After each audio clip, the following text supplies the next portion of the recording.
In this video, you will learn how to set up and install the stack switch fixture from Lithonia Lighting. The stack switch ships in a compact carton that is easy to open and break down. The driver box will come wired to the housing. However, it will need to be mounted to the channel on the back of the fixture. To get ready for installation, select your desired lumens and color temperature on the driver box. Insert the driver box into the slots on the back of the stack center channel. Now you're ready to install. Before you start installation, make sure you have turned the power off at the breaker and you're wearing the appropriate personal protective equipment.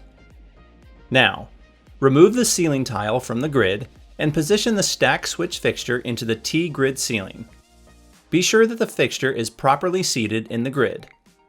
Attach all 4 T-bar clips to the grid ceiling. Make all electrical connections according to local code. And that's it! You're now ready to enjoy the benefits of the stack switchable lay-in.